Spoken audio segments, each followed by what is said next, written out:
Well, good evening, everyone, and welcome to the Raymore City Council work session for Monday, May the 16th, 2022. There's no meeting to call to order. This is a work session, but I would like to, this evening, observe a moment of silence. Yesterday was Police Memorial Day. Many of us participated in events across the state and across the United States with regard to remembering those officers who lost their lives in the line of duty. And already, I think our report on Monday, last Monday, was that 102 have been lost. Councilmember Abdelgawad reminded us that we're over 400 last year, but that includes our COVID victims as well. But I think this year it's been more toward violence, and we lost another retired officer in a shooting just yesterday in Buffalo, New York. But anyway, if I could have you all join me in a moment of silence.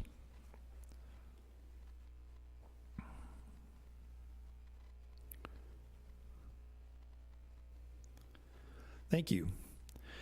And this evening we have a joint meeting with our Raymore Parks and Recreation Board. Thank you all for serving in that volunteer capacity. We appreciate you being with us this evening for our annual meeting. And so this evening, I'd like to start it off, since we have some new faces on the council and we have some new faces on the board. I'd like start off with park board introductions, and I'll start off with Mr. Clark and work around the room there. Pat? My name is Patrick Clark. I'm one of the freshman members on the Parks and Recreation Department board. Very happy to be there. It's an exciting atmosphere for me, and it's neat to watch the work that's being done. So very grateful to it. It's a good position. Thank you, sir. And what ward do you represent? Fourth Ward. Fourth Ward, thank you. My name is Joshua Collier. I'm Ward 3. I've been on the park board for about 3 to 4 years now, and it's been fun. Thank you. I'm Chris Scott. I'm also one of the new freshmen, and I'm the at-large spot. Thank you. That's impressive, at large. My name is Steve Troutman. I'm the current chair of the board. I am Ward 4 and been on the board just over 6 years. My name's Simon Casas, and I've been on the board for a year and a half, but I was on the board way before that too. My name's Dan Mapes. I represent Ward 1.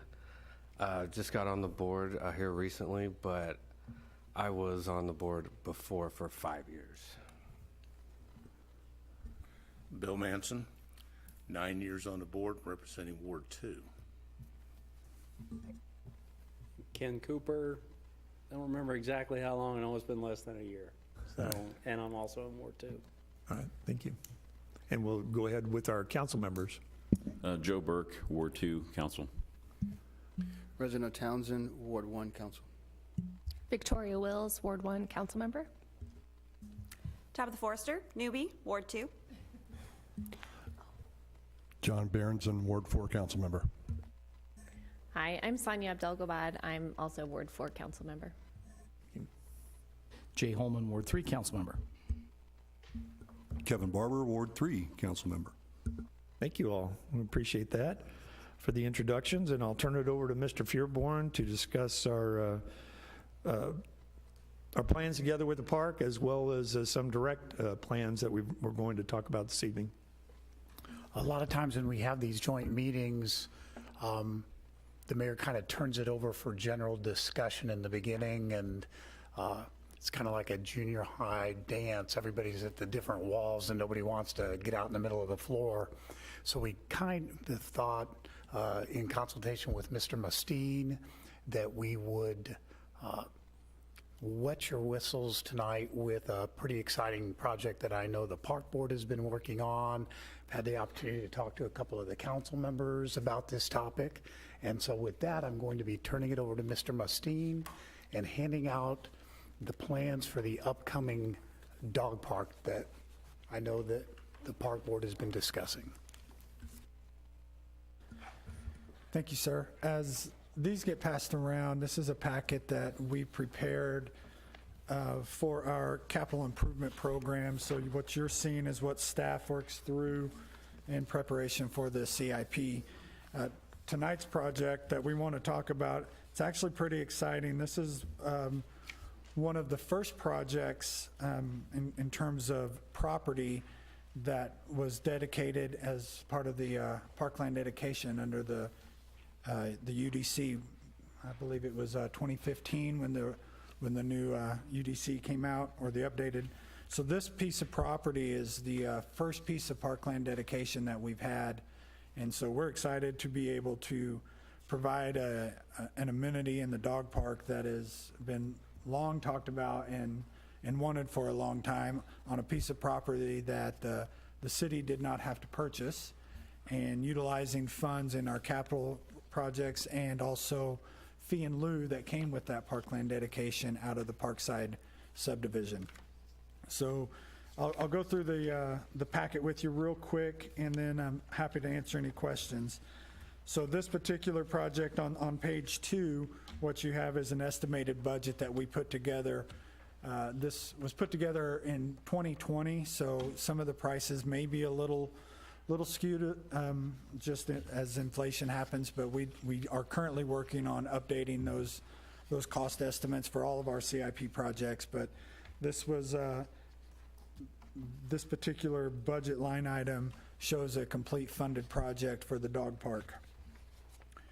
The next pages are aerial photos of surrounding communities that have dog parks. The first one is ours that we're presenting tonight, and I put that in there for a reference in terms of what an aerial would look like. The second one should be with you see the top of a water tower, that's Lee Summit. Nate, you wanted to describe where that property lies, because I know it's there. It says Madison, but what's that T intersection and Yes, sir. intended cut It is through? right off Madison, and if you look at on the aerial photo, right above the corner, there's a street that is Gore. So the dog park is actually the property line. It moves north of what would be Gore, and eventually 163rd Street that would come through and connect in that area. So it'll be right off Madison and 163rd future. So what will come first? The road or the park? Most likely the park will be dedicated first. So I put on those aerial photos just some basic information, and mostly it's acreage, so that it would give the council and the park board both a comparison of what the other dog parks are and what we're intending to provide. Our dog park is right at 10.5 acres, whereas the next page is Lee Summit. That is 4.85 acres, and when you look at those, I do want to highlight in the area that's outlined on those aerials. Some of them show the parking lot and the entire property, like Lee Summit is the full entire property, which is 4.85 acres. The next page over is Grandview. That also includes the dog park and the fenced area, not the outlining parkland, but the dog park, including the parking lot there, is 3.5 acres. The next page is Belton at Markey Park. They did not include the parking lot, as that's a shared parking lot with Markey Park's baseball fields, but the actual fenced-in area of the dog park is 2.4 acres. And those are the 3 closest dog parks in proximity to the city of Raymore. So, Divide up their parks, do they? I'm sorry. Do they divide up their parks like we're going to? Grandviews is a separate park, or dog park. Lee Summit is a separate facility, not connected to any other parks. Belton is actually within Markey Park. It's a piece of property that was cut out, or a piece of land that was cut out within Markey Park. So those, I wanted to provide those just as a comparison for you guys, so that you could see what we're proposing is twice the size of any of the 3 dog parks next to us. The next page is the concept plan, and this is the larger map. We worked with the developers of the subdivision to provide the mapping of it, and also provide us the cost estimates. But the concept plan, my staff, myself, and the park board created this concept plan, and we feel like it provides all of the things that we want to do. Our top priority was to have 2 different sections in this particular facility. Dog parks, as you can imagine, get a lot of use. The grass, the turf wears out, and what we wanted to do is provide 2 different areas where we could block one off, reseed, do some maintenance on it, and then open both back up. And so it gives us some flexibility in terms of maintenance and keeping this really nice. In the center, we did center that out so that there's a common area, sufficient parking, benches, water. It has all of the amenities that we would expect in a top-tier facility like this, and the key shows you kind of where everything's at. We do have some significant landscaping screening from what would eventually be a subdivision, some neighbors on there, but right now it's acreage and one estate lot right next to us. And then the final page is just kind of a layout of where the park is in terms of what the subdivision will be. That will most likely change, as this was the original plat from the original developer, and that developer's changed. So the acreage and the outline of the property's not changed, but the way the subdivision is might change. I don't have that specific answer there. What is really unique about this and what we like is that once the subdivision's built, it'll have a direct connection to Hawk Ridge Park. So you'll be able to go to Hawk Ridge Park, walk a half a mile to 3/4 of a mile on a trail that is required in the subdivision.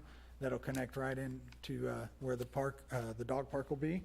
It also has access off Madison, as you know, so that gives us pretty decent access from 155th Street and also 58 Highway. And that is pretty much it in a nutshell. We're pretty excited about it. We're looking forward to it. We do have this budgeted for this coming fiscal year, November 1st.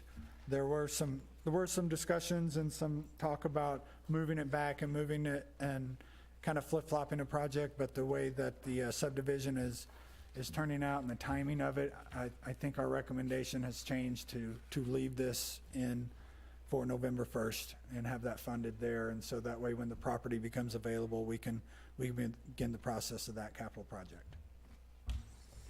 I'm happy to answer any questions. Yeah, anybody have any questions at this time?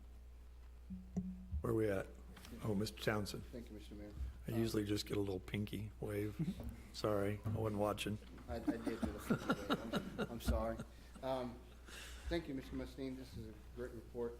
I've seen this, seen a dog park in the CIP when I came on council years ago. It was like 5 years ago. I'm not as long as Mrs. Abdelgawad, but I appreciate it.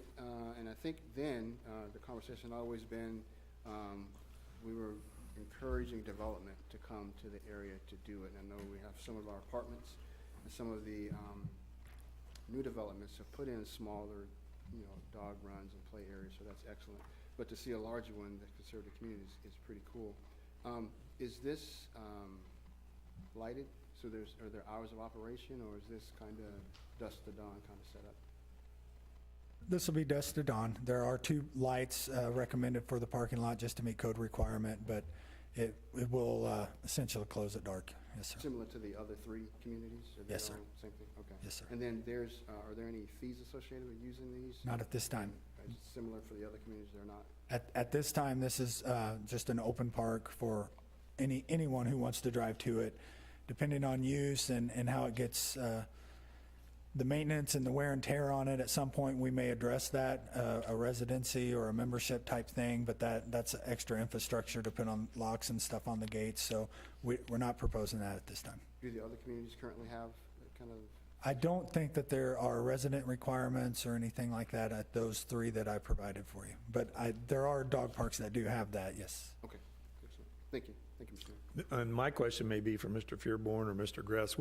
What's the intended timeline for access from a developer's viewpoint? We'd originally had it on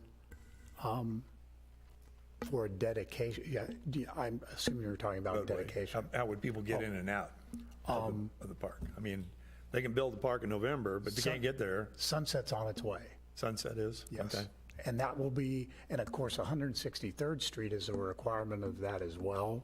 So for frame of reference, this is due east and on the same side of the street as the Creekmore Clubhouse.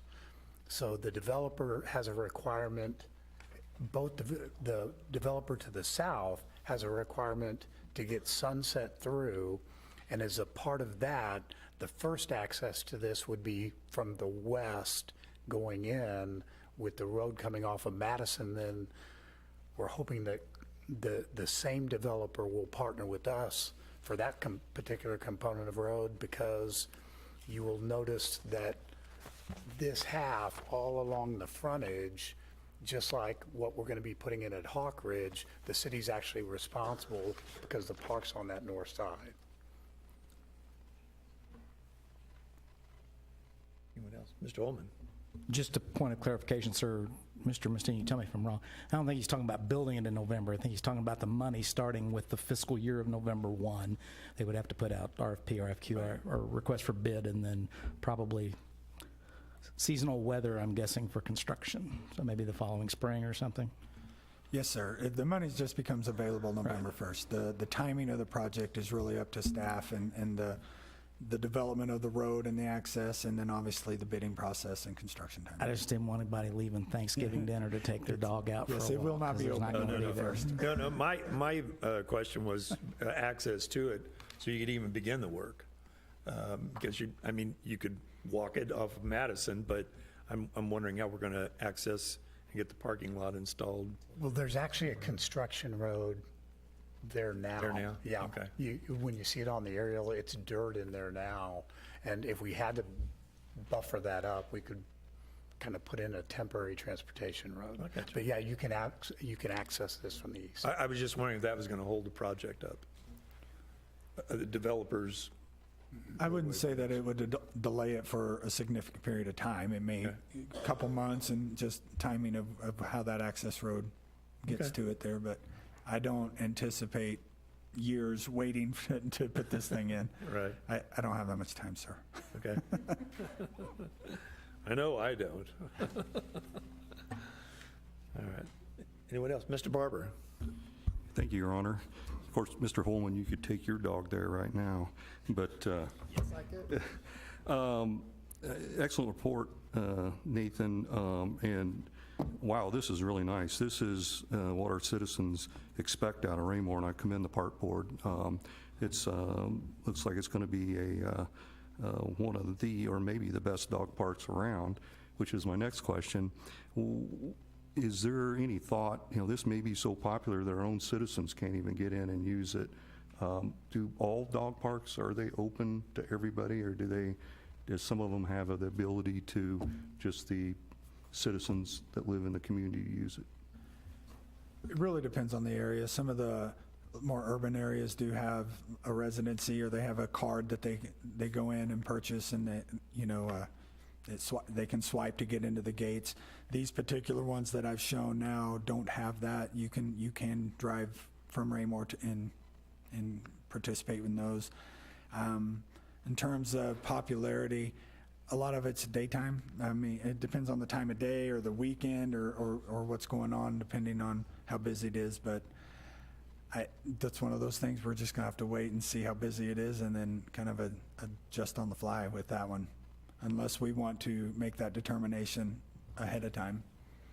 Well, I think you got the right plan. I mean, it's something the board could look at in the future.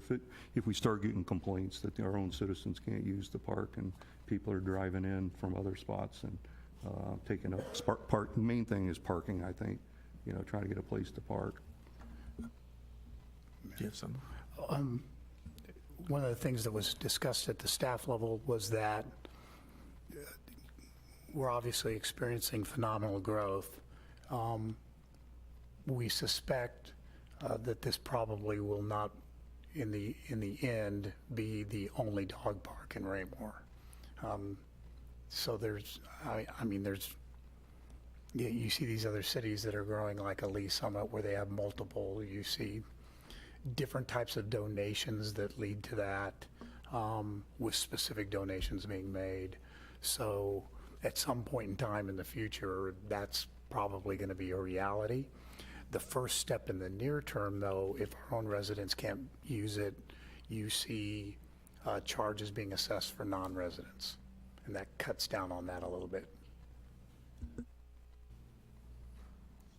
Yeah, Mr. Holden? The Watermark project is going to put in a dog park in their facility, isn't that correct? Wasn't that part of the plan? Both, I believe also the loss. Yeah, So both of two them have, of yeah. the facilities are going to have. Okay, thanks. Anyone else have any questions? Yes. Nathan, is there a limit to how many people can use it at one time? Okay, so, No, it's all dependent on just parking and how much you like crowded areas. okay. Ms. Wills?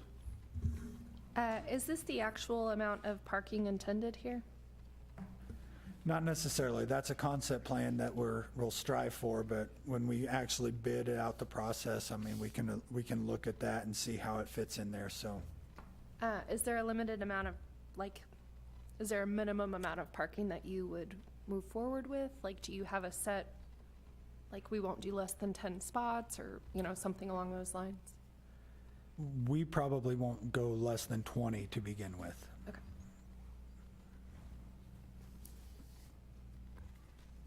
The minimum is also called for in code for a facility like this as well.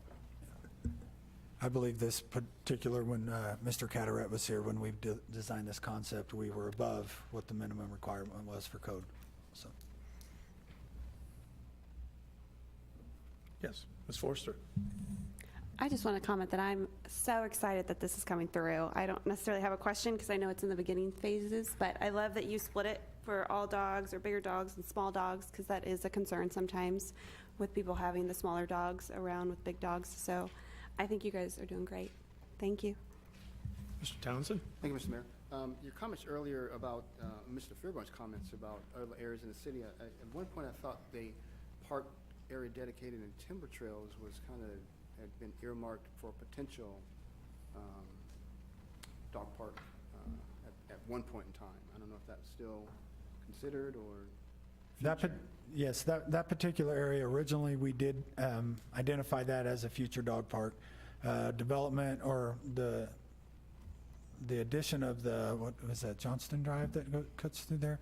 There was some, they basically changed the terrain of the property, and so it made it a little more difficult and much more expensive for us to do something like this in that particular area. So we decided to go ahead and move it, and then this property came available, and there's really no timeline for the dedication of that property either, where this one had a dedicated timeline because it falls under the new UDC code.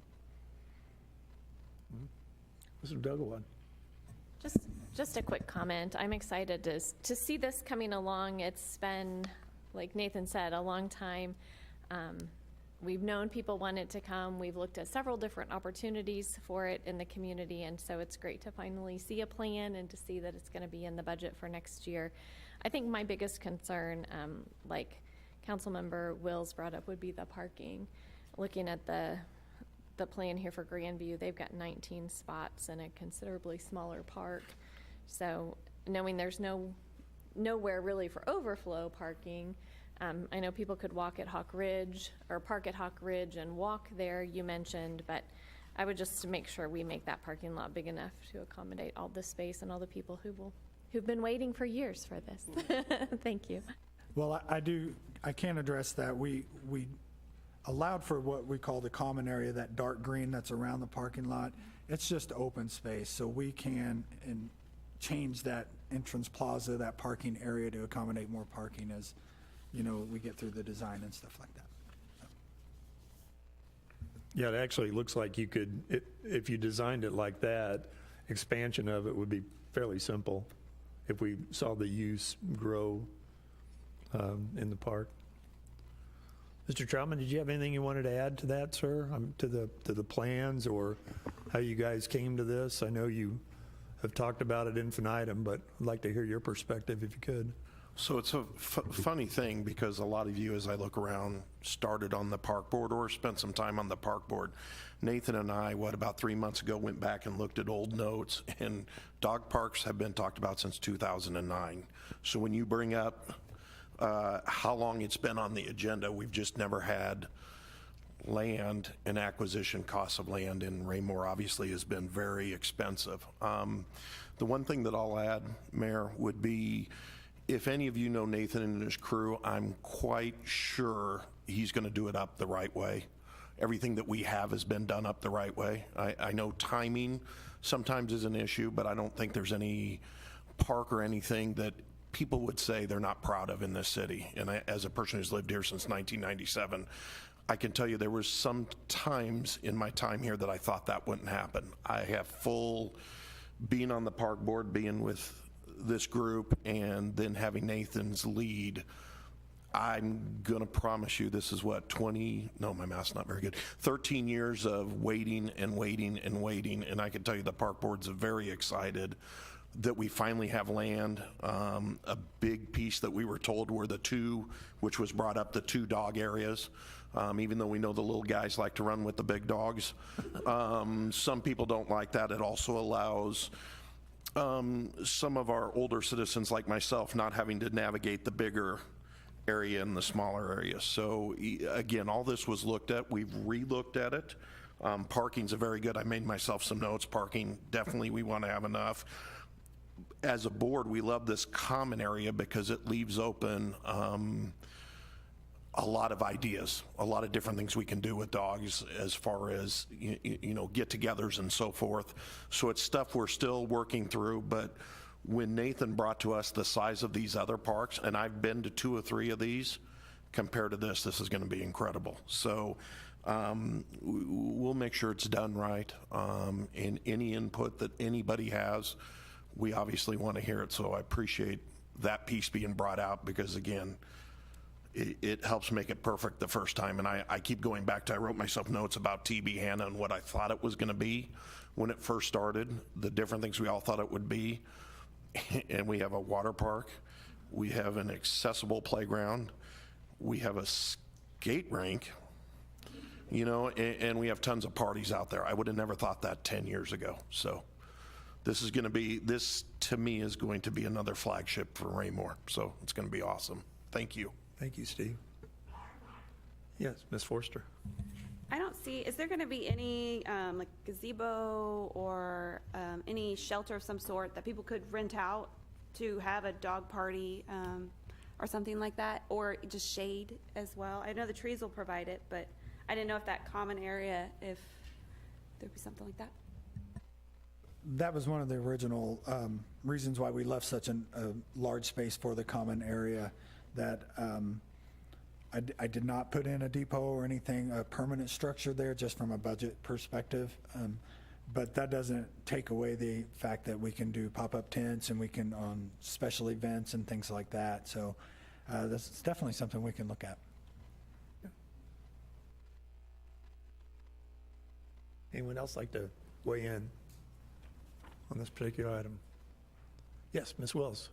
Thank you. I did also want to point out another positive about this being an all dog area and a small dog area. With some of the other dog parks, when the 2 areas, like for example the Grandview Dog Park, the small dog area is back further. So when the big dogs and the little dogs are walking, it can tend to be like an aggressive sort of situation. So I do really think that it's positive that the small dog area and the large dog area are separated. I think just, you know, making sure that we have plenty of shade for people that are walking, elderly people walking, that there's plenty of sitting area. Another problem that I've noticed at other dog parks is that people come in and they kind of congregate and talk while their dogs play, and so it wears on all the landscaping and the grass and stuff like that, and it just turns into like a big dirt pile out there. So maybe making, I know there's the dog care station, but maybe making like a larger entrance area where people, while they shouldn't stand right there, so we're not just constantly reseeding and trying to fix the grassy area right there. I have no clue. Thanks. Okay.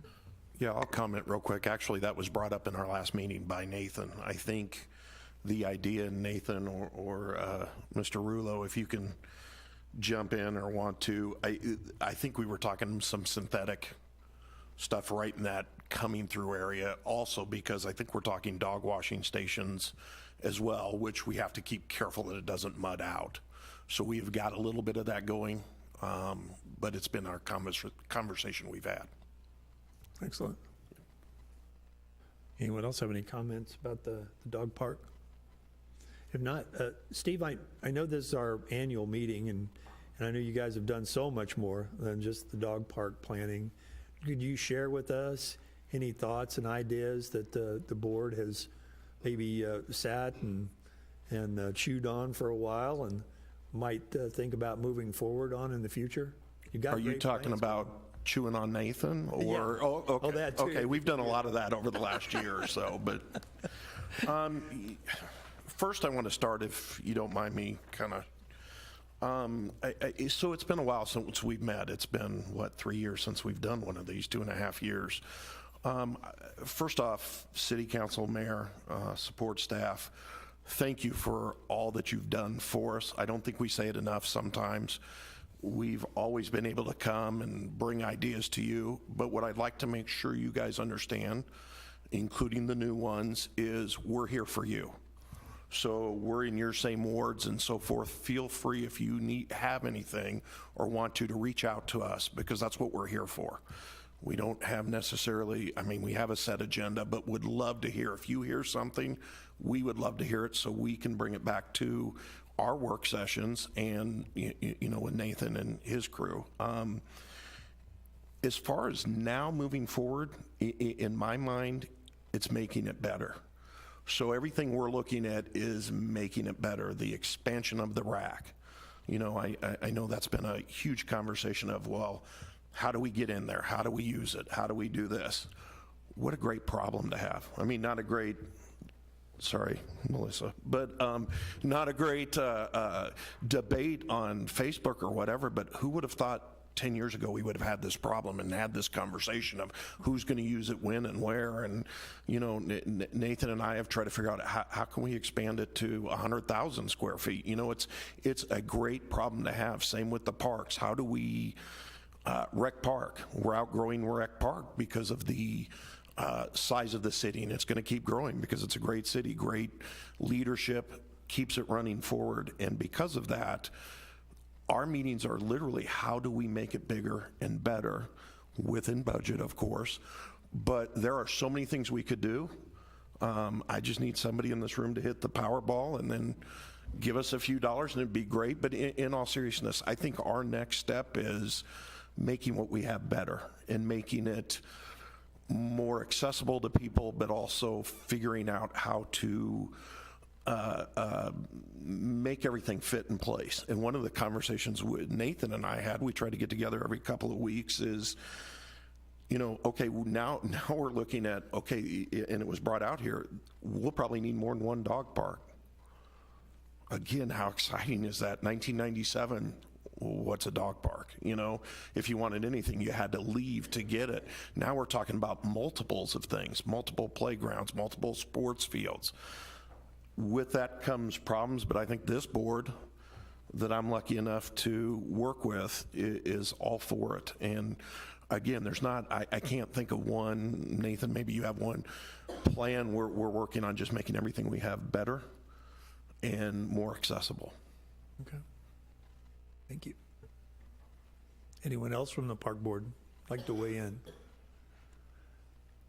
Well, I would return the compliment, Steve. You guys are awesome to work with. The council here is fortunate to have the caliber of volunteers that we have that step up and take on the challenge for nothing at all, but seeing their own community grow and to beautify it. And that's what you guys have done with our parks. We constantly get complimented on our park system and how beautiful it is, how it is really almost futuristic in its nature, and that's because of the site that you guys have moving forward. And it's a pleasure working with Nathan as well.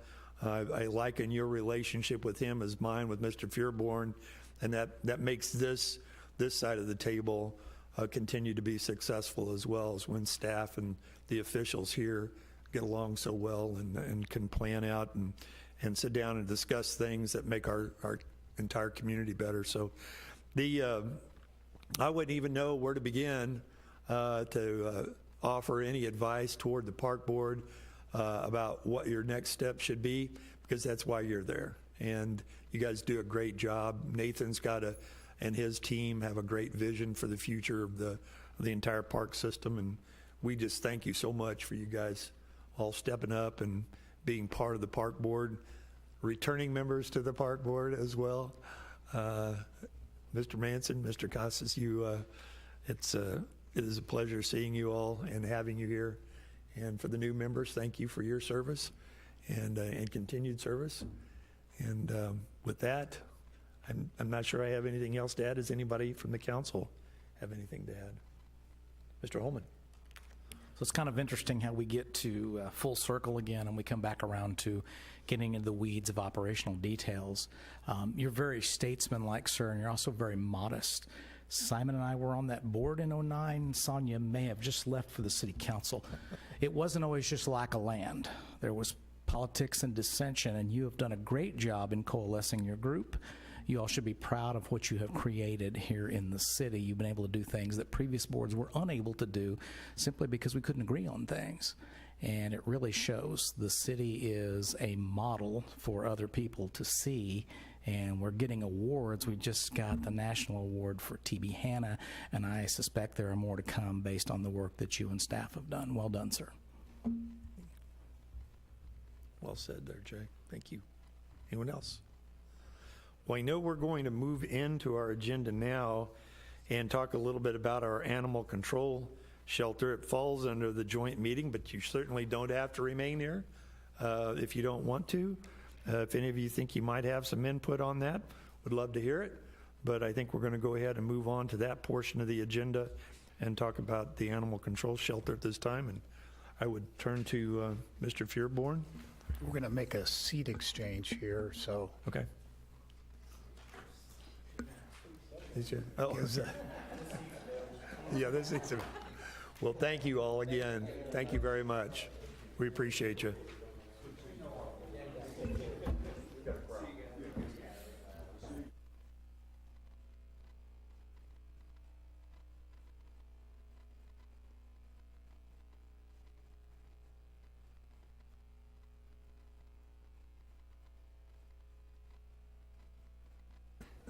All right. Yeah. Okay, so with that, we'll move on to the next item under item A, and that's the animal control shelter. Thanks, sir. Over to you, sir. A lot of talk about people's pets tonight, so it's kind of the theme for the meeting. At the exact same time that a couple of the council members had a conversation with me about dog park and the need for a dog park, also had conversation about the animal control shelter for PD. So I had asked, based on that conversation, I asked the chief to get with the animal control officers, put together some information and some numbers that for council discussion and knowledge. With that, just to kind of get this conversation started, I'll ask the chief to kind of step in here with the information that she's been able to garner for us. Thank you, Mr. Fearborn. One of the things, I mean, numbers don't always tell the story, obviously, and I was regaling Mr. Fearborn with a lot of information about the shelter and what the ladies out there do, and one of the things that I have always said, you all have heard me say it repeatedly in presentations to the council and in other places, our people do a fabulous job. And one of the things that I had said to Mr. Fearborn is I've been so proud to be the chief of a department where we make do with what we have always. We work hard to make sure that the citizens feel safe, that, there hasn't, and of course I wasn't here in the times when you all were at the old building, so I really don't have a frame of reference, for that, but I have to give credit to the animal control officers because they've done so much above and beyond what previous staff was ever able to do. And when I say that, it's especially noticeable, obviously, in social media. They create whole bios for the animals to get adopted. They create personalities and names and, whole backstories and things like that in order to get those animals adopted. And so our success rate now compared to years past is just unbelievable. And that's due entirely to the efforts of Jamie and Bailey. So I can't say enough about, what a great job they do in getting those animals adopted, but also creating those relationships with entities like Casey Pet Project, also working very closely with rescues. So if we have an animal that comes into the possession of the shelter, we're able to find those rescues. If it's a special type of animal that there's rescues. And then I'm going to tell you a story here in just a little bit about a group that they work with that takes senior animals as well. But we work very closely with Casey Pet Project. We probably make the most transfers to them. And if you're ever out and about in the community, you see PetSmart or stores like that that are doing adoptions. That's what Casey Pet Project does. So we're able to transfer our animals to them. As a matter of fact, the ladies have told me several times they'll call us asking if we have kittens or if we have animals that we can transfer to Casey Pet Project. So, being a no-kill shelter, obviously, it's very important for us to work with individuals and entities like Casey Pet Project to make sure that our animals are going places to get adopted. They also work with Lakeside Wildlife, and that's where all of our wildlife goes. You got a bird with an injured wing, but we have the opportunity then to, when that animal has healed, to bring them back to our community and release them back into the wild, which is really nice, and it's really nice for our ladies to be able to do that. I apologize. I'm very ill right now because of Captain Wilson. It's not COVID. Don't look at me like that. I tested myself, so don't look at me like that. Could you pause for a minute while we back the bus back out of the room now?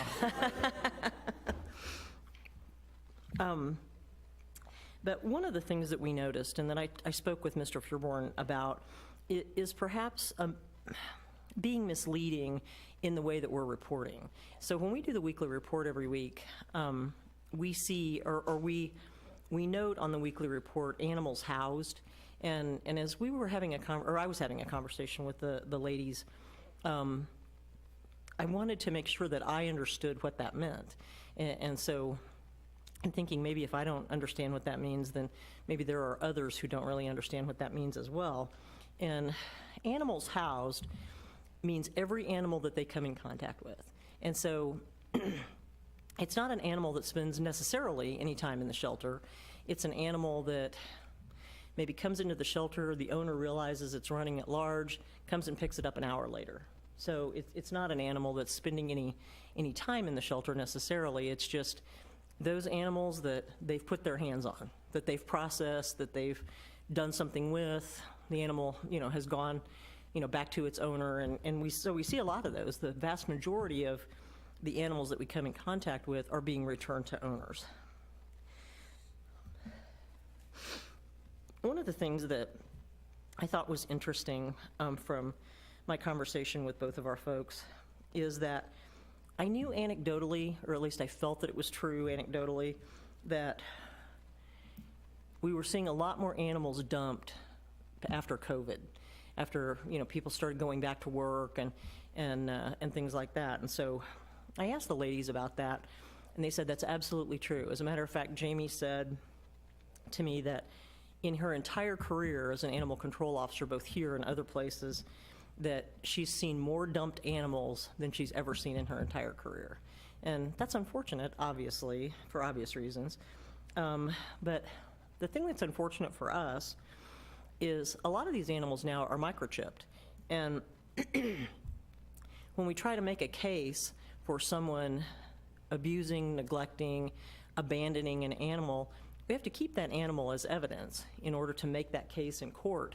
And it's much more traumatic and much more difficult for the animal to stay in the shelter rather than be adopted out. And so we don't make a lot of cases against those individuals who are dumping animals. And I know it probably won't shock anybody around this table, but people are just ignoring that. If we call and we say, hey, we have Fluffy and your name is on the microchip, people don't return phone calls, they don't answer, they don't, and we're getting animals dumped in our area every day. Fortunately, and this was something that I learned from the ladies, the microchipping now, so many of the agencies that we deal with will allow us to return that animal to the facility where it was microchipped. So no longer are we struggling to adopt an animal back out that comes to our shelter. We have such a great relationship with those other agencies that we're able to return it to the original microchipping agency in order for them to take possession of it and try and get it adopted. So it's not just falling on us, which is very fortunate. I asked the ladies how many, and again, this is the great relationships that they have with the community, but how many folks in and around our community serve as fosters? Because foster homes are really important to us. And they said they have about 25 reliable fosters that we use all the time.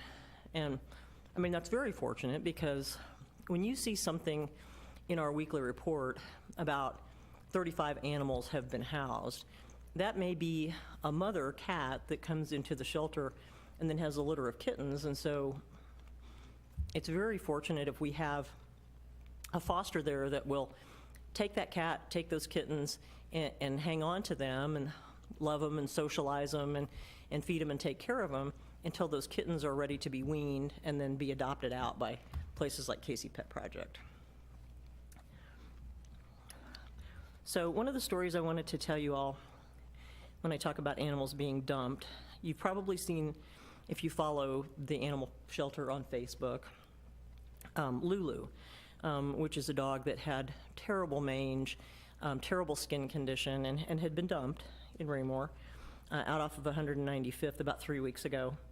And of course, you know, she's so sick. I mean, she has such terrible skin condition that, you know, she's not ready to be adopted by anybody. I mean, certainly, you know, not until we, you know, get her taken care of. But she had been adopted in March and had been dumped, like I said, about 3 weeks ago. So whoever adopted her, and if she was microchipped, whoever adopted her dumped her probably just within a couple of months after adopting her.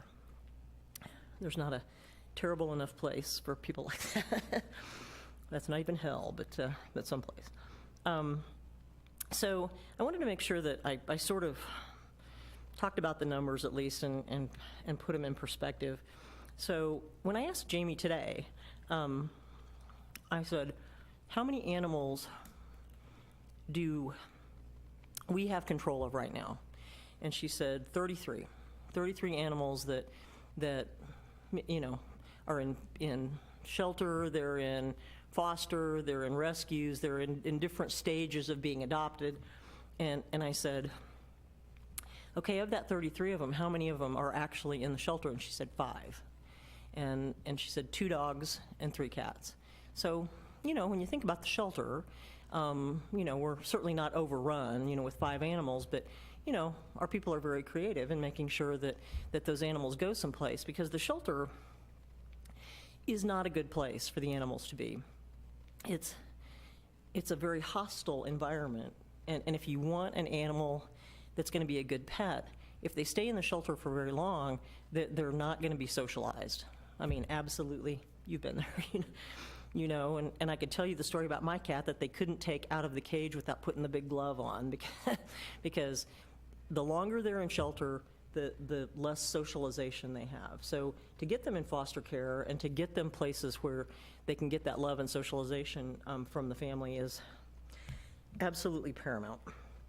And then last but not least, I was going to tell y'all the story about Whispering Willows, which I love because I think I want to go there because I'm old and need to be farmed out to someplace.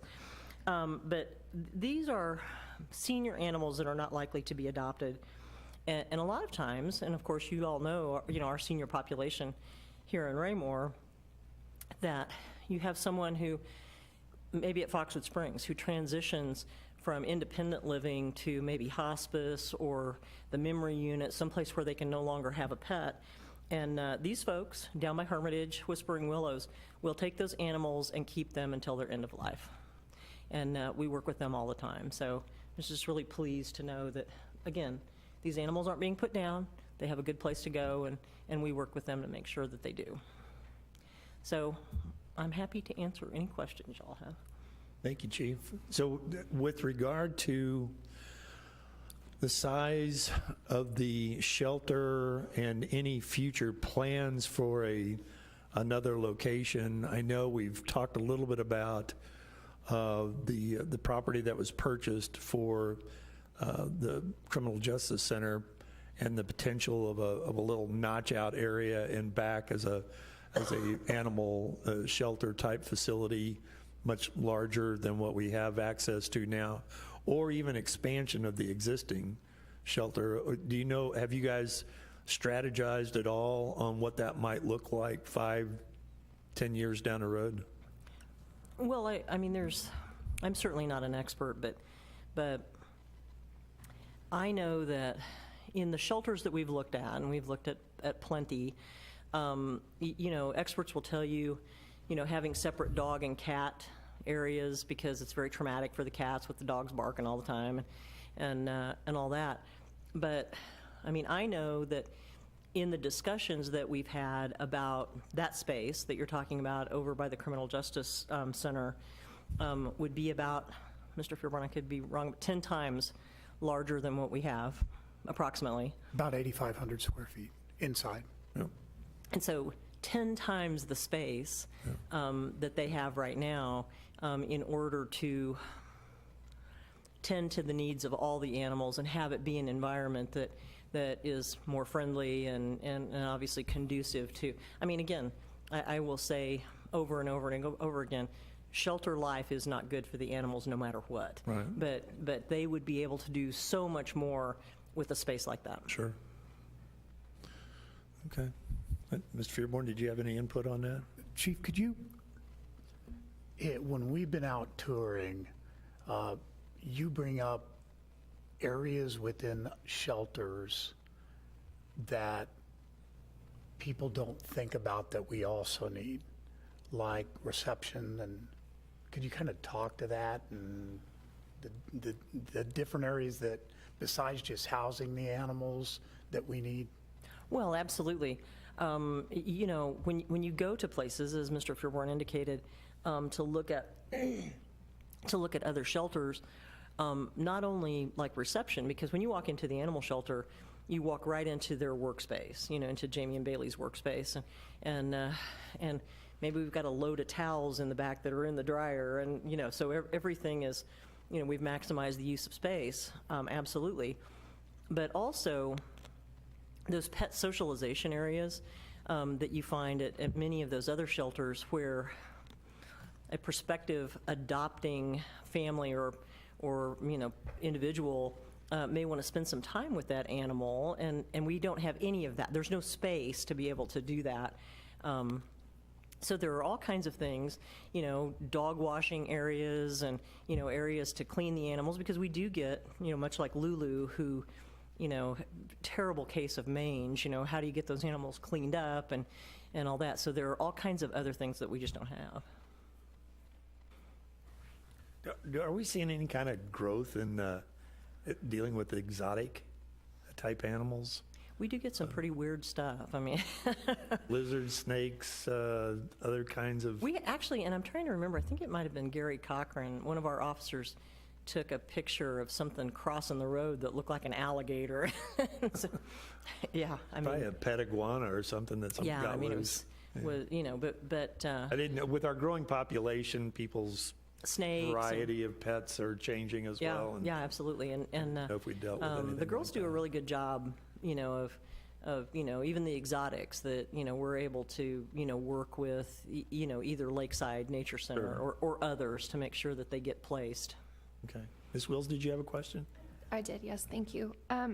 So how many, do you happen to know how many open kennels there are currently right now, or open spaces like for? Well, we have, since there's only 2 dogs there and there's 5 kennels there, we're obviously keeping Lulu separated. You know, we don't want another dog in the kennel right next to her, but there's only 2 dogs there. So, you know, it's easy to keep her separated.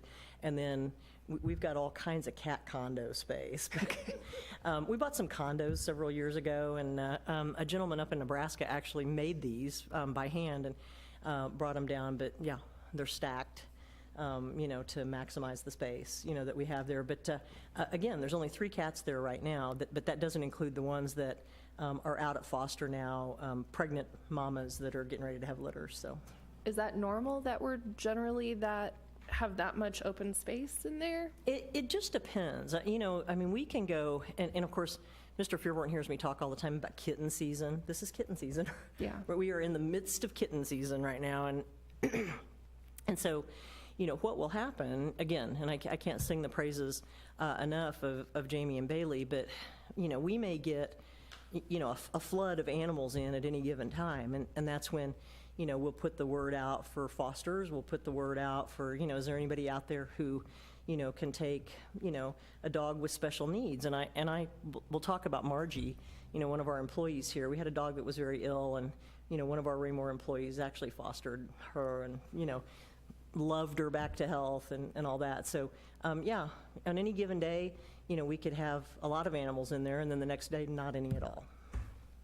So, okay, I love animals very, very much, and so this is Me like too. something that is very near and dear to my heart. But I guess, like, I follow the Raymore Animal Shelter Facebook page. I was just trying to scroll through and see if I could find some of their posts, but I feel like quite frequently I see things from them posting that they are full, or that they are at critical capacity, or they don't say critical capacity, but they do say quite often that they are full, and they're very often asking for donations, which I am 1,000% great with helping, and I don't want to deter from that at all.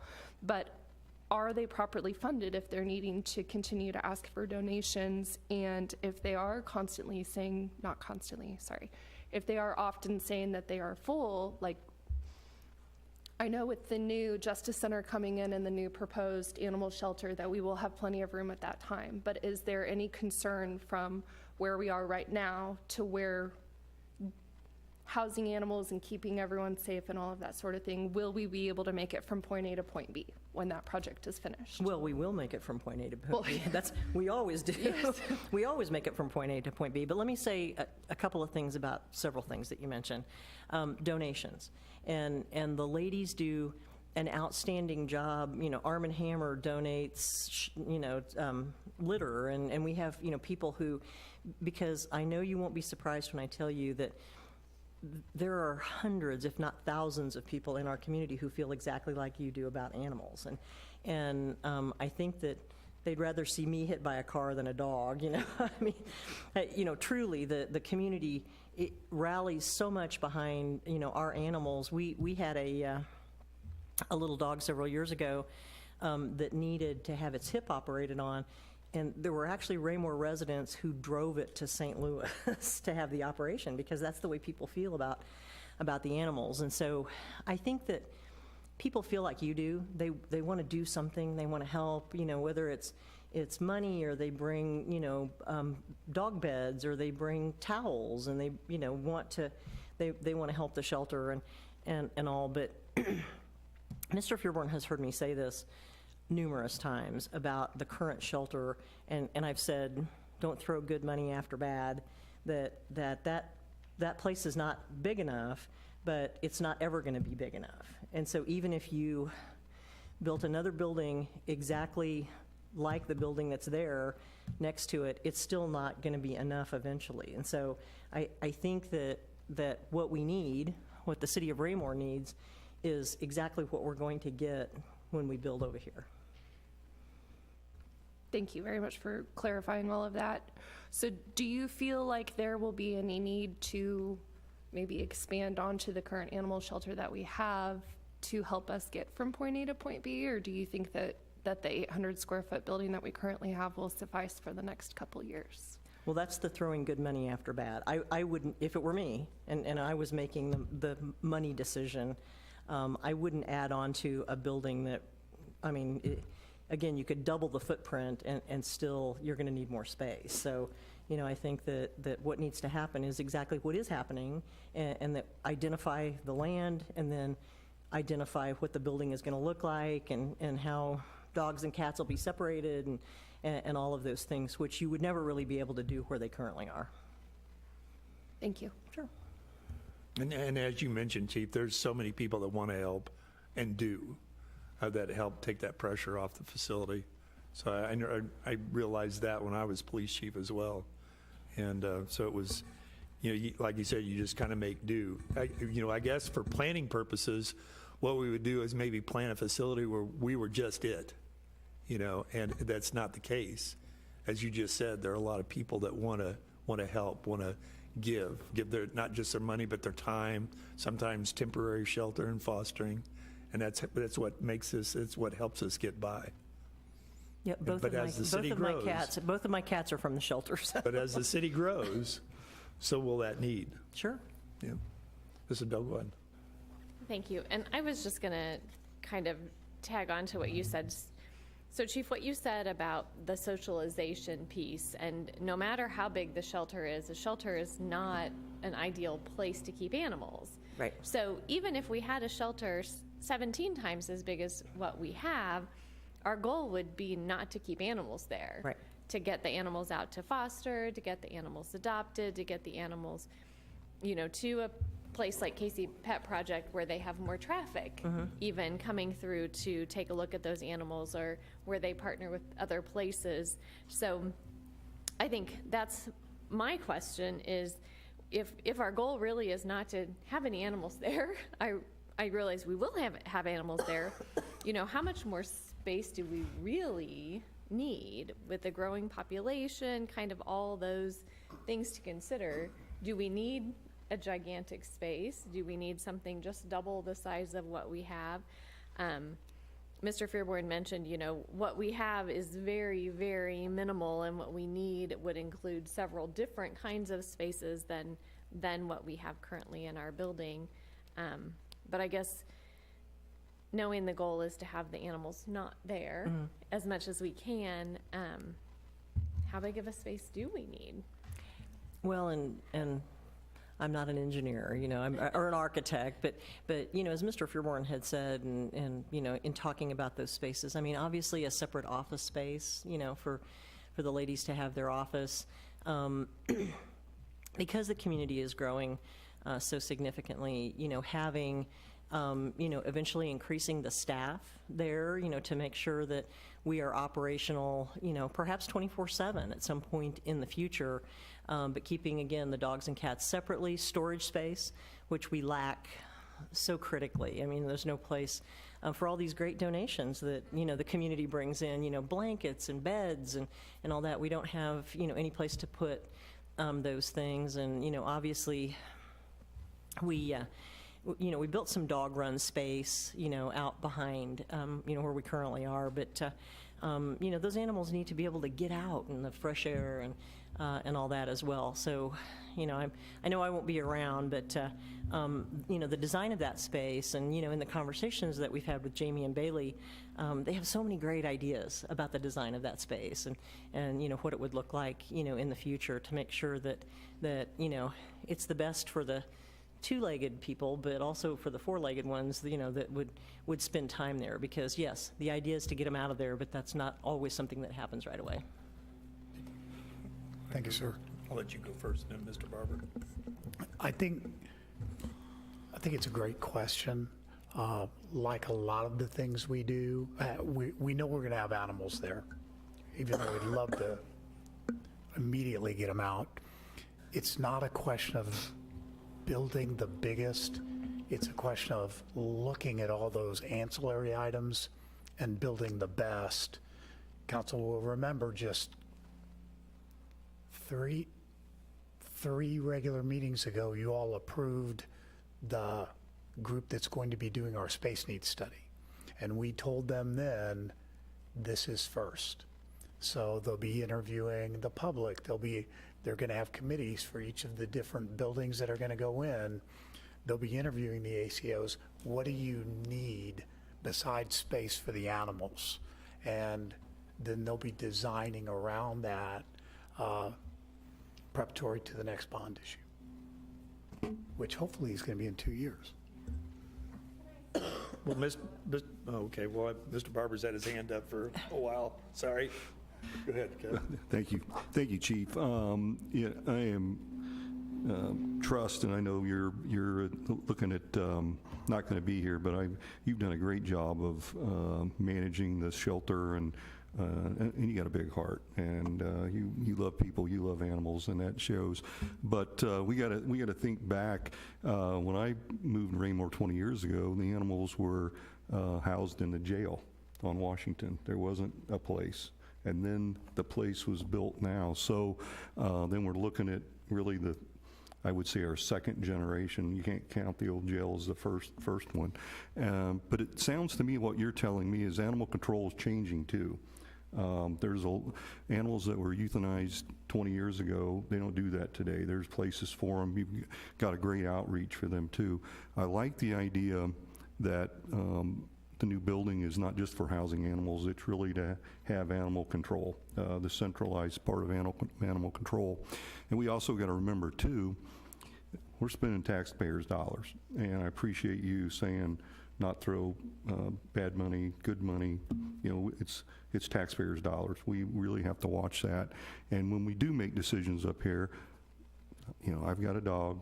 It's my wife's dog. But we have to lead with our head and not with our heart. We got to do things that's going to make sense for all the citizens of Raymore, and what's best for our community and the animals as well. But I like that. Sounds like there's a plan, a future plan, and there's going to be a lot of planning going on, and I do appreciate that. Thank you. Mr. Douglas, did you want to follow up? Yeah, if you don't mind, thank you. I was just kind of, in asking my question, I was wondering if there was a way to baby step our way into something that, like Councilmember Wills said, to get us from point A to point B maybe a little bit sooner. Could we start with something smaller and then grow into something larger? Or, you know, maybe it's just not necessarily throwing good money at bad money, but would it help at all to build some space for storage, you know, by what we have now? So just trying to kind of think outside the box at ways that we could help bridge that gap between what we have now and what we know we need. Well, and I will tell you that and I know Mr. Fearborn knows about this because, you know, I'm always rushing to his office with these, you know, ideas, but we actually looked at perhaps like a outbuilding, you know, putting a storage shed or, you know, something, you know, right there just to the south of where the shelter is. You know, originally we had looked at just an identical building, you know, right next to the existing building, and then having to, you know, put a breezeway in between and things like that. So, you know, again, what would be the most beneficial for the shelter at the lowest cost? Because we know we're not staying there, you know, so why, you know, create something that you know, really does, you know, what we're looking at doing down the road. And so, of course, in talking with, you know, the shelter folks, you know, if we put, let's just say for the sake of argument, you know, you go up to, you know, the hardware store and you buy just a storage building. And, well, would we need to pour a pad? Or if we were going to put cats out there and leave dogs inside, you know, well, it's got to be heated then, obviously, in the wintertime, and air conditioned in the summertime. And so that it just, the price tag just kept going up every time we talked about so the baby steps, I mean, obviously, that you all are talking about, we have discussed this. I mean, just, yeah, I mean, just, you know, every which way that we can, you know, without just, again, you know, creating something, you know, there that we're going to be abandoning shortly. And we have looked at all kinds of, you know, storage shed and you know, how can we get these animals out of there? Mr. Berg. Thank you, Mr. Mayor. Chief, I don't know if this is a thing, but it was occurring to me that our space for the dog park, and it doesn't look like it's going to work for what we're doing here, but it's an idea anyway. Are there any communities that have their shelter really close to their dog park, and then have, and this second part that I'm going to say, we could do regardless of whether the locations are close, but we could do something like when we have the dog park, we could have like a dog of the day that's there, at the dog park for people to come and, hey, check out Sparky, he's here today. Tomorrow we're going to have a cat. Tomorrow we're going to have, 3 days we'll have a dog, but a place that people could come and like check out prospective adoptions. But I don't know if that's ever been done, back to the first part, whether they combine a space, because that way you could use the dog park to, if it's not being used, you could take the dogs from the shelter out and they could run around, and then they could, of course, we could always transport them over to do that. But those are options. I don't know the answer to the first part of your question, if other cities or jurisdictions do that, like have their dog park and their animal control co-located, but I did ask our animal control folks about that. What would your thoughts be, to be in the same space as the dog park? And there were definitely pros and cons, that they felt like, folks would perhaps think that there was always somebody there, come, to the animal shelter and in the hopes of, the dog of the day, wanting to talk to somebody from animal control. But right now, with the staffing that we have, they're out running calls, and they work 12-hour days, just like our police officers do. And so there's very little overlap, and that's the reason why the part-time person, which is just an office staff person, is there to answer the phone, help with adoptions, and things like that. The fear or the concern would be that, at least the way they expressed it to me, was that folks from the dog park would be there, not pestering was not the word that they used, but, would be there, and they would need to be out, handling calls, because they do a certain amount of proactive patrol too. They know that, dogs running at large, they'll get information that, somebody's dog is, on the loose again, so they're not hanging out at the shelter as much, except when, they're cleaning the cages and doing things like that. So they had pros and cons, about being co-located, but I don't know who else does it, so. I'm glad you had the discussion. Yeah, I did. I talked to the girls, just to see what they thought. I like the dog of the day, though. Mr. Townsend, did you have something you want to add? No, it was more of just on the comments about the new space in the Justice Center in relation to the ancillary spaces that are required with animal control. And just as my own personal experiences, when we were in Massachusetts stationed there, and the kid's wife didn't want a dog, I was looking for a dog, and ran across one at this shelter, grabbed the little 3-year-old daughter, the youngest, and said, hey, let's go look at a dog. And wife's like, we're going to what? So we went looking at the dog. We walked into the space, said, hey, I'm here to look at the beagle. And they said, sure, come on over here to this room. Went to the room, and I went to put my coat down, and they came in with the dog, and my 3-year-old immediately turned. And I'm expecting to grab her to wait to see how she interacts and the dog interacts. She goes to the beagle, starts poking its nose, grabbing its tail, and nothing is like, that's my dog. So those spaces do help, and the wife was like, oh, I got a dog, but we, were able to, and we were in and out in less than an hour because of the space that allows us to have our own little space, to have a little family time with the animal to kind of see how they interact. So I can appreciate, if the current space, unfortunately I haven't been to our current shelter, that's my fault, but hearing the stories that there's no space to do that type of interaction is very beneficial. So to see that being proposed in the new space is definitely encouraging. So I thank you for doing that. Well, and I've often told the story, of my cat Sophie, who was so feral that she hid under the bed in my apartment for 3 weeks before I could lure her out.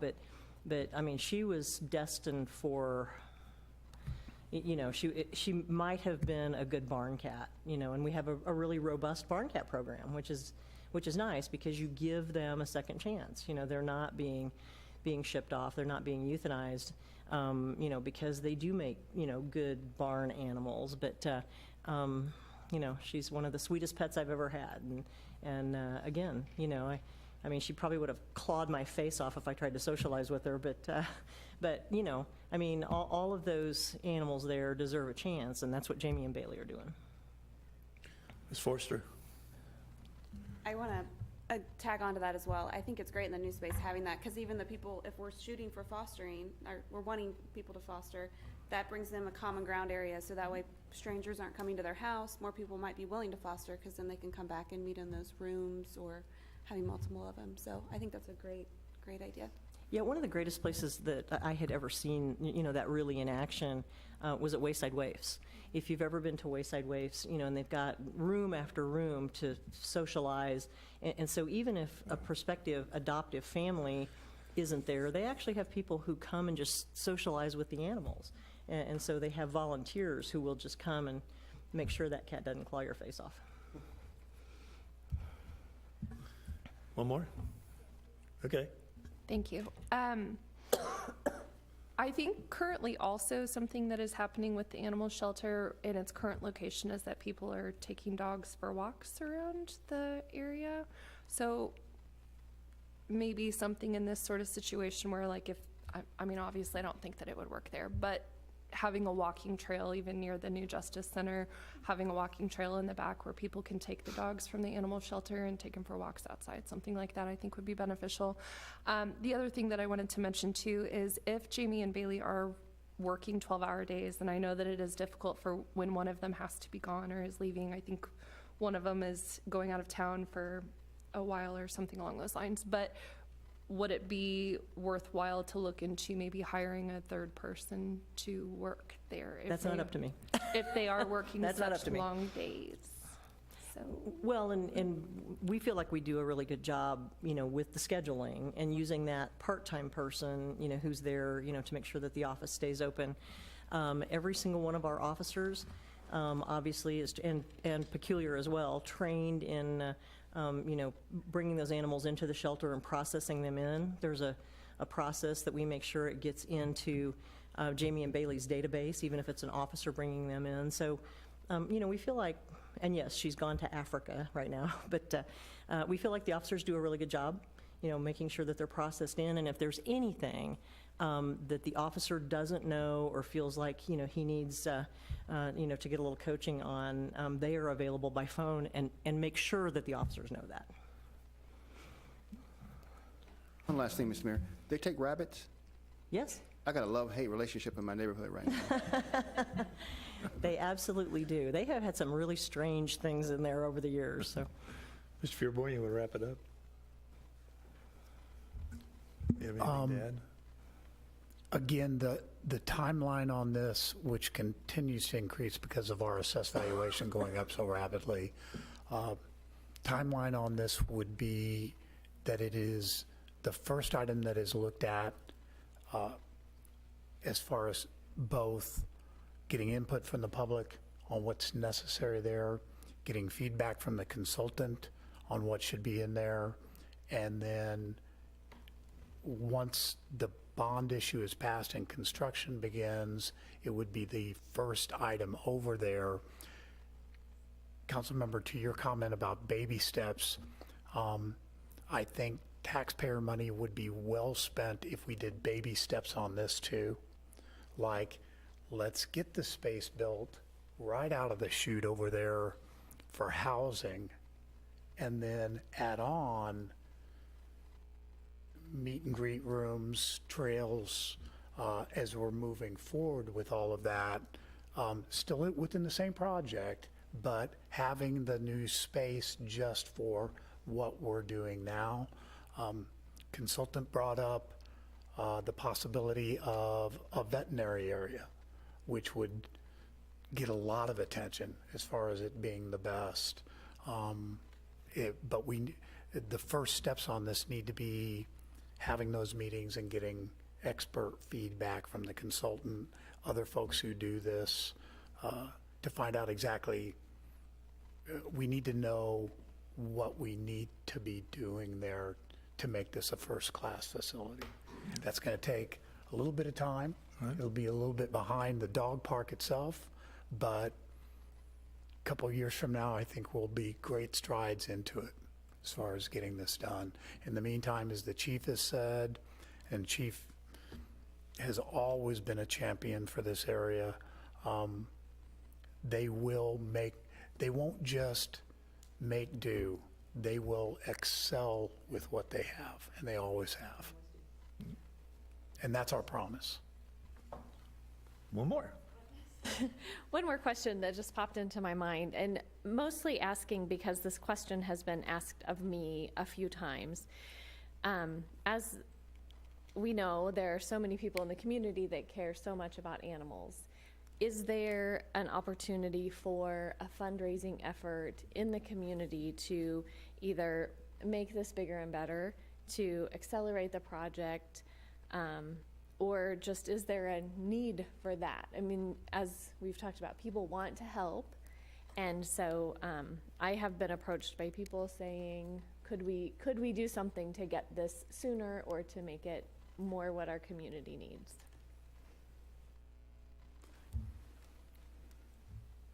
If we knew that the donations were going to pay for the cost of the facility. Otherwise, we still have to wait for the bond issue to come through. Chief, I'd even asked Chief, based on our conversation, about a heavy hitter like a Chewy being asked. They don't actually do money, they do product when they make donations. They have approached Belton, which is a challenge over there because Belton doesn't even have an animal shelter. I think they don't have an animal shelter in one ACO. Yeah, that's true. So it's a little bit of a challenge. You don't hear it as much, but you hear it pretty vehemently. Used to hear it from a couple of our council members. If we're doing the donation end, we run a little bit of a risk on asking taxpayers for bond money because they say, why are you asking us for this? And kind of doubling up on the donation end. If we're going to do something like that, we want to emphasize the need because we will have to have bond money to do this shelter along with the rest of the center, obviously. It would be to accentuate and do better with what the original plan was for the bond issue money. Kind of like what Mr. Mustine was going to with gazebo out at the dog park and things like. Once we get that done, then we see what can we get donations for to do improvements over and above. Thank you. Yeah, maybe we could curb their enthusiasm for their help on the bond education. Very much Seriously, so. I yeah. think so. Yeah, there are people who want to help, so Sure. I think that's a great idea. I had a question. So last one, peculiar. One more. Are we moving away from that contract? Because I know that we've had a contract with them. We do. Are we moving away from that? We currently have a contract in place. They approached us several months ago now with the idea that, and the initial approach was, we cannot afford in next year's budget to be paying what we're paying. Right. So would the city of Raymore entertain, we will figure out a way to house your command vehicle for free if you relieve us of that contract. So we're still negotiating. No? So then, well, we have the command, we have a place for the command vehicle. Right. It's now under our roof over at Public Works, which we have much more control over it there. Then their city manager approached me and said, we still have this serious problem in place where we're not going to be able to afford the $19,000 payment to the city of Raymore. And I think at the 19,000, we need the 19,000 for the Right. work that we're doing for them. So he came back and kind of said, would you be open to any kind of a negotiation to bring that down? As you saw from the chief's face just now, I'll certainly, Mr. Area, please tell me what you're thinking about on this. He didn't, but he has been very forceful in they cannot afford to do that, and that they may have to look elsewhere for whatever animal control that they were doing. Obviously, they have the opportunity to cancel the contract on, I think it's 30 days notice at any given time, and we can't stop them from doing that. And certainly, budgetary reasons are really high on somebody's list. If you can't make the payment, that we would be under, because it says approval of that will not be unreasonably withheld. If he says, I don't have the money in the budget, it would be unreasonable to say you can't get out of the contract. Gotcha. I was just kind of curious. So right now, we have a contract in place. Still? Yes. Okay. All right. That was it. Okay, I apologize, because we still have the Community Foundation meeting to go through as well. Chief, Mr. Fearborn, if you have anything else to add before we move on to the next item? Okay. Mr. Zuri, you wish to return to the table for us, please, as our secretary? Your usual spot. And presenter. Yeah, there you go. Yeah, he's going around to an uninfected share.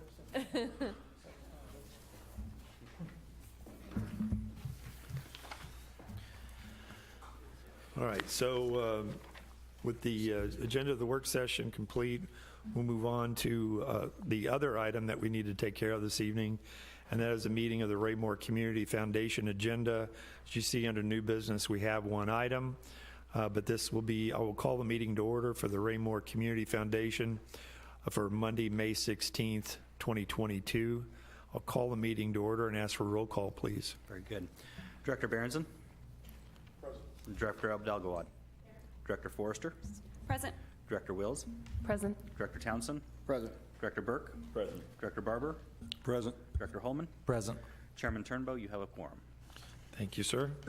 So as you have also in the packet this evening, we have the minutes of the previous meeting for September the 14th, 2020, January 24th, 2022. We approved the minutes of the previous meeting at that meeting. So I would entertain a motion to approve the minutes of the January 24th meeting. So moved. Is there a second? Yes, sir. I'll second the motion. Thank you, sir. Motion's been made and seconded to approve the minutes of the January 24th meeting of the Raymore Community Foundation. All those in favor? Opposed? Abstain? 2 abstentions? So we have 6 yes and 2 abstentions? Yep. Is that right? I think that was my count there. Minutes pass. So we'll move on to new business, and under that is the approval of the liquor distributor for summer scene, and I think Mr. Zur has a presentation, correct? That is correct, sir. Thank you, Chairman. Mr. Fearborn. This evening, you will have the opportunity to consider the identification of a distributor for purposes of being able to provide alcoholic beverages to the Raymore Community Foundation for purposes of participating in Summer Scene and making sales of alcoholic beverages as part of the fundraising efforts for Summer Scene. As part of this process, approximately 1 month ago, I was asked by Ms. Harmer and Ms. Hill, City Clerk, to assist in the process of obtaining a certificate of no tax due so that they could complete the application for picnic licensure. The picnic licensure would allow basically one-time events for liquor sales as opposed to an ongoing liquor application that you would have, or a liquor license that you would have throughout the year.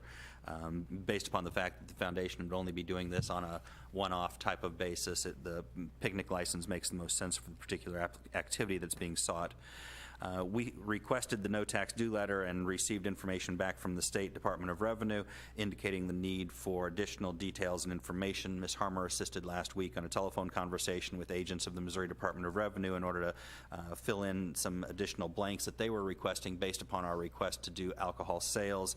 At the conclusion of that telephone conversation, we were informed by the agent that we would need to provide them with the name of the distributor, basically to keep Foundation from going out to local Price Choppers, Hy-Vees, or otherwise buying alcohol off the shelves there and then trying to sell it at resale again.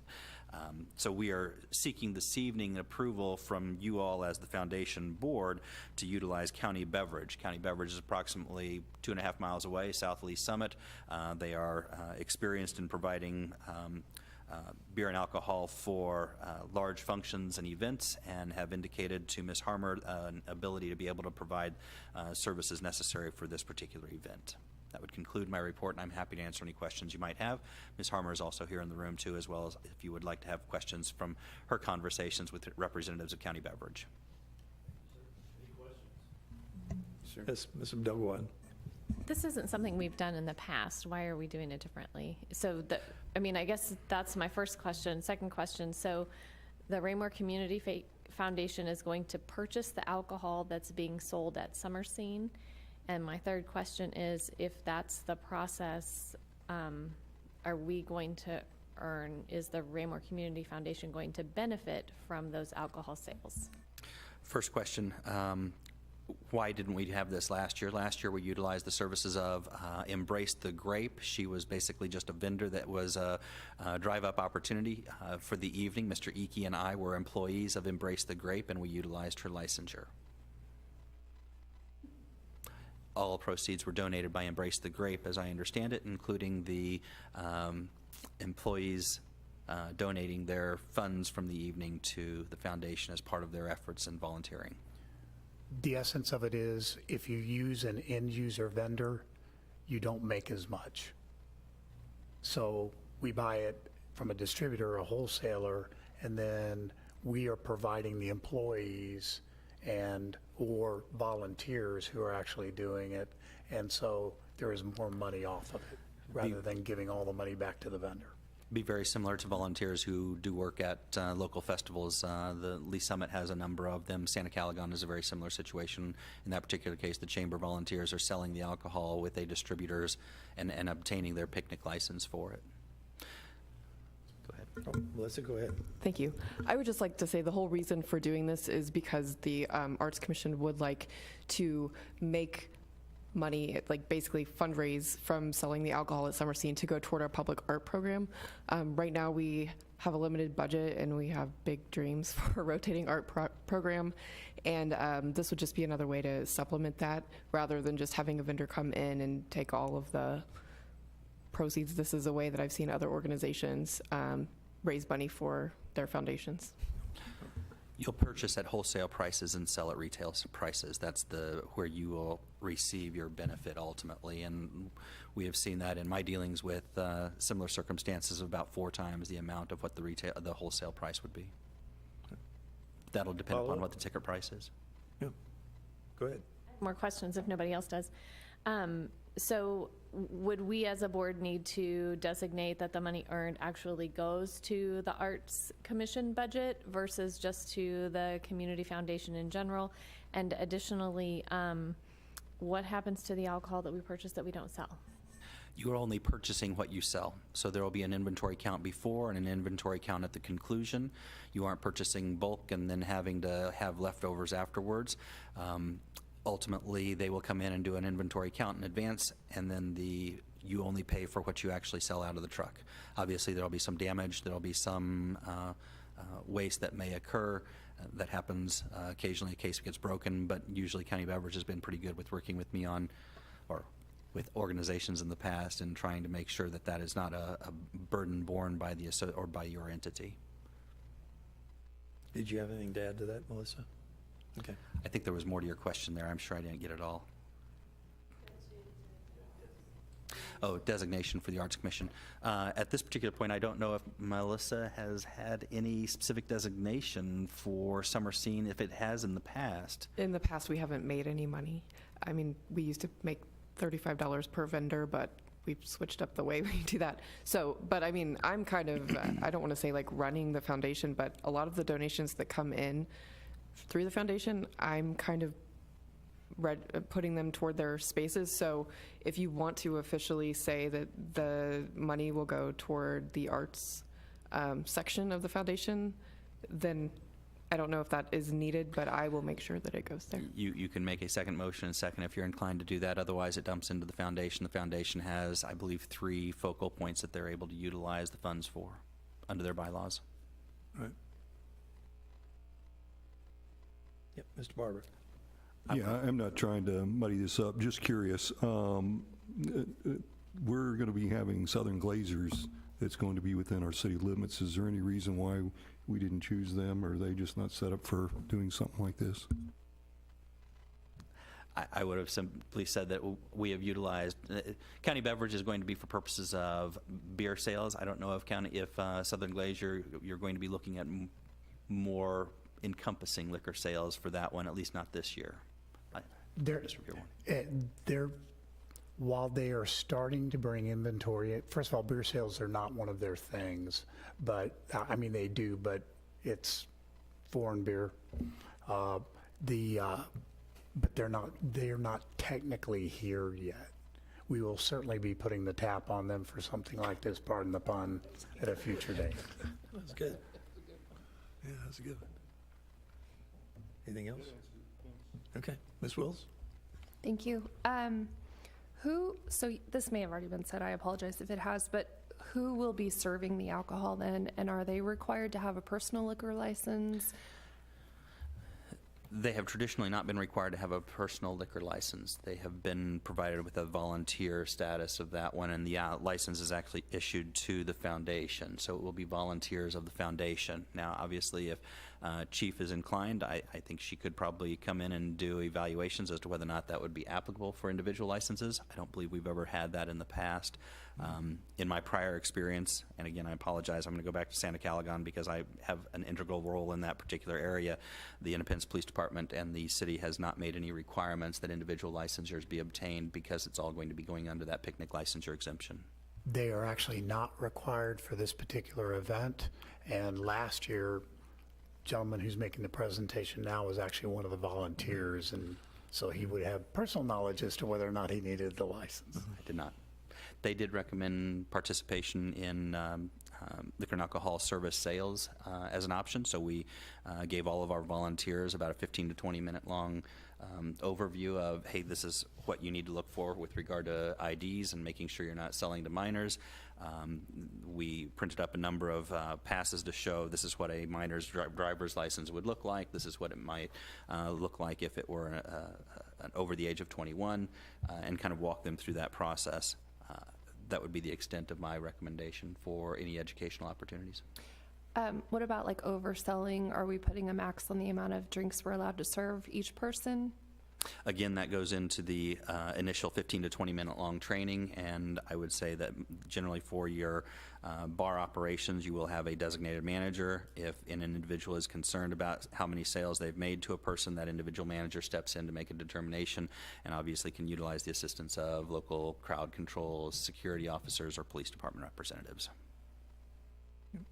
In my experience, I've only had to cut 2 people off in my Santa Calagon days. That's saying something. Sonia? I wasn't kidding.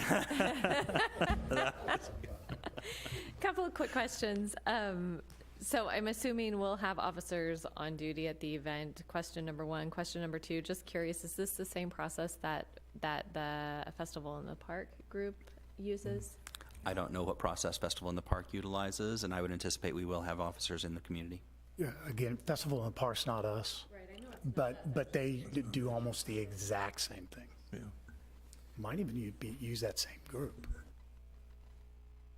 I just had a question. The conversations are centered around the policies and procedures. So the liability, last time we did this was with the vendor.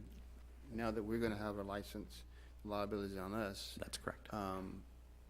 But we don't have written policies on that. You will do training, you will, do those things. So it sounds like we need to create those policies that you will do this training, you will be, in order for you to participate, even in a volunteer perspective or opportunity, you have had to go to this training from a liability perspective, at least you've been trained. That is absolutely within the discretion of the board to give instruction on. Okay.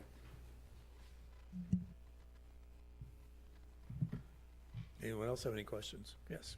Just a quick comment, and on that note, maybe since this is the first time as the directors of the organization, maybe we should make a point to be there and kind of see how it's going. Taste test or? Yeah, that too.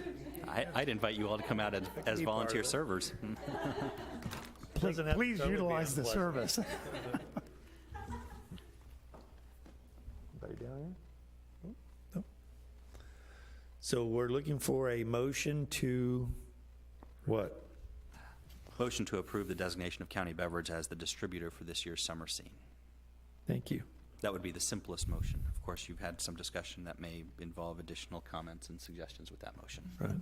Yes, and to my earlier comment, it's just that. I know staff does an outstanding job of putting things in place and before us to make the best decision. But if this is the first time coming out the gate that we're doing this, and we're encouraging those that volunteer to get the training, I would hate to see that, we have someone, an incident occur and then investigation determines that there was no training or it wasn't even required.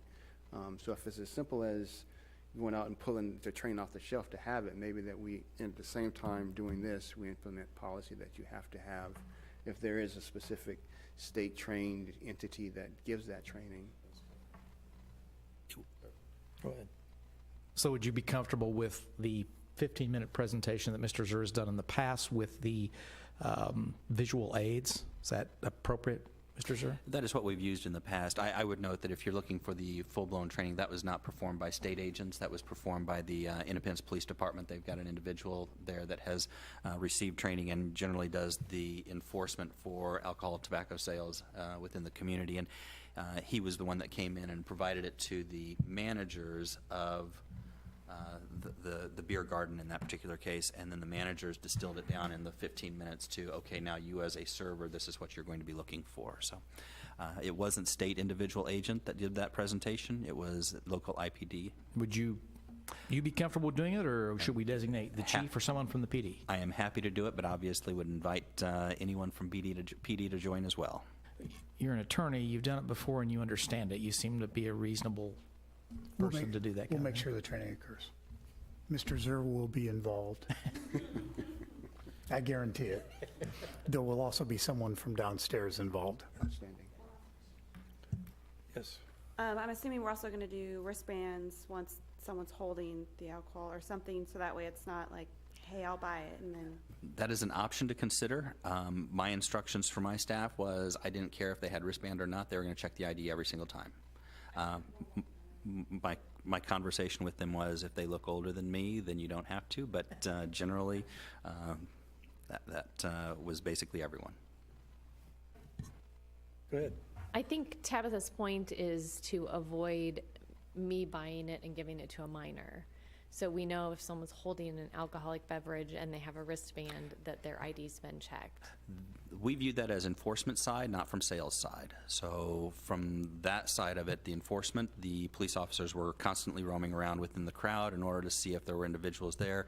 If they had questions, they were always able to ask as well, and that was enforcement on whether or not a parent or friend had given alcohol. Did not create liability from the perspective of the organization, however. So the transaction, the sale, that's the one that has to be regulated and monitored from the foundation's perspective. Today. I have before. So it sounds like we have three things, not only to designate or to approve and designate County Beverage as the distributor, but to also approve training or to mandate training and to approve the designation of proceeds to the Arts Commission. So, yeah, you don't care? I don't think we necessarily need to designate it. I was just saying, if that's what Melissa was saying, is the intent of the sales is to fund that project, then do we want to make sure that that's what this money is going to? I was not necessarily recommending that, just questioning okay. if we needed to do that. All right. Mr. Dearborn, did you have anything to add? Before we... Yeah, and Mr. Murdoch just whispered in my ear, yeah, perhaps it is two different things. The simplicity of the motion to do this, but then me taking the directive from what I've heard on the other, what I actually counted as 3 items, and making sure that those are in place administratively when this happens, because one is just to simply get the distributor, which is tonight's action. The rest of it's kind of operational and administrative. Yeah, I would agree. I like that. Mr. Burke, did you have something? Yes, thank you.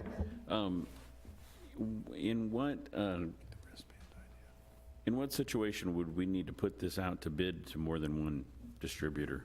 You're a not-for-profit entity at this time. As a not-for-profit entity, you're not operating as your governmental entity, and therefore you don't have to do that. You haven't adopted policies or procedures with regard to bidding efforts.